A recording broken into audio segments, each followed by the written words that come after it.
Так, всем добро пожаловать, всех приветствую на видеообзоре нового обновления от системы хранения. Сегодня 10.08. Сегодня мы будем обозревать правки и новый функционал по данной модификации.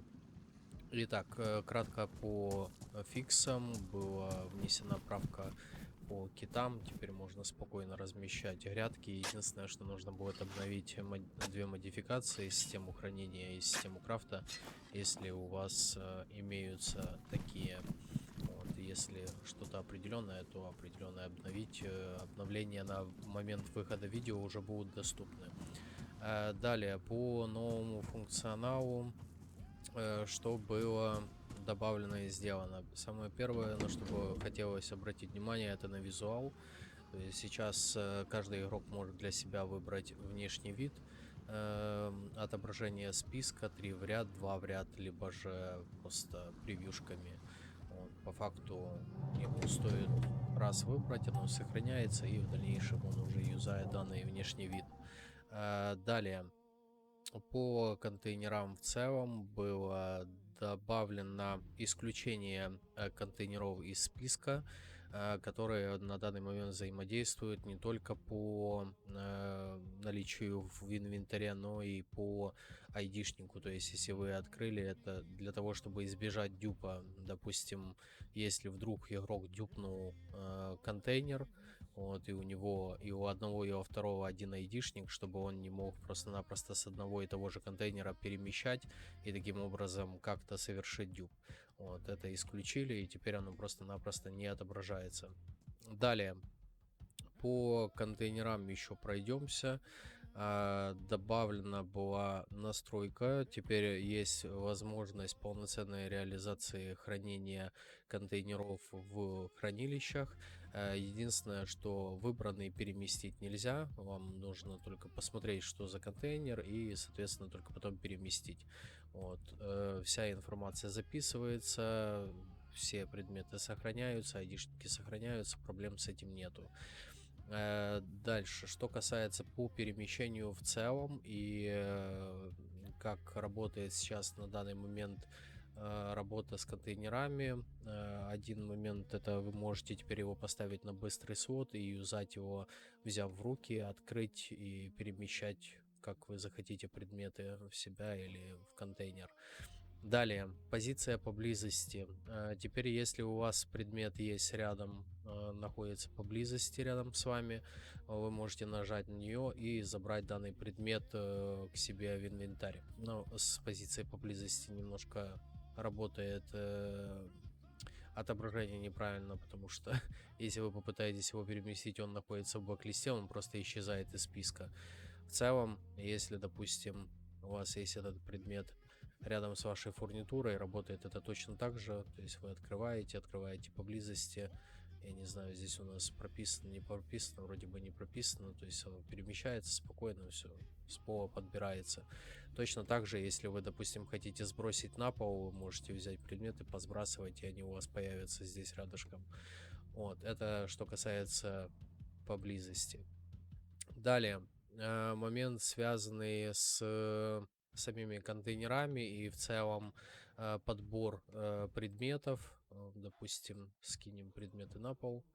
У нас теперь реализован полноценный перенос, то есть вы можете взять любой предмет и навести либо на контейнер, либо на ящик, и он у вас поместится сюда, да. Точно так же и с самими контейнерами. Вот мы можем выбросить эти предметы и просто-напросто теперь их перемещать, перетаскивая на данные контейнера, либо на фурнитуру и так далее. Вот, если предмет находится в бэклисте, то он просто-напросто сюда не помещается. Точно так же связано и с whitelistами. Если у контейнера есть whitelist, то некоторые предметы просто туда помещаться не будут. Далее, что еще по функционалу будет? Ну, это связано и по близости, и связано с инвентарем. Что еще? Что еще?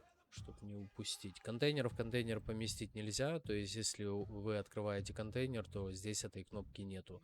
Вы ее просто-напросто не можете поместить в контейнер. Такой небольшой нюансик. Вот, то есть так вы можете контейнер поместить, и он сразу здесь окажется. А вот таким вот образом нельзя, увы. Далее. Момент. Ну, в принципе, с кнопкой удаления несуществующих предметов это вы в курсе, как это работает. Давайте пройдемся по настройкам по-быстрому. Здесь у нас особо ничего не изменилось. В принципе, все то же самое, что касается обычного функционала по основным настройкам. Добавлена настройка дать разрешение ложить контейнеры в хранилище или запретить. 1 это разрешить, 0 это запретить. Что это означает? Если вы здесь поставите 0, то у вас исчезнут эти кнопки, то есть вы не сможете контейнеры помещать в хранилище. Если однерка, то, соответственно, есть кнопка быстрого перемещения, и они, соответственно, могут перемещаться.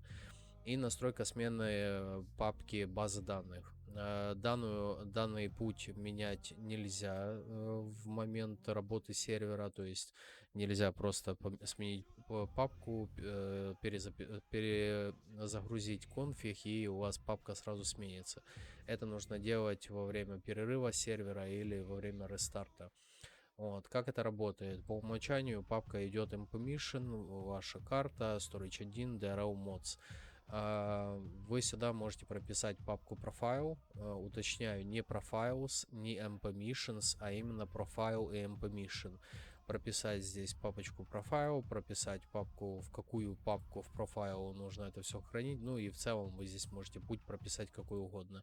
Мой совет: делать отдельно папку в папке profile, отдельно папку под базы данных, вот, для того, чтобы вы могли в любой момент эту папочку, не знаю, перегенерировать во время рестарта, либо еще что-то сделать. Там, если какие-то новые настройки вы не хотите заморачиваться и просто их перезагрузить, чтобы вы не теряли базу данных, которая здесь находится.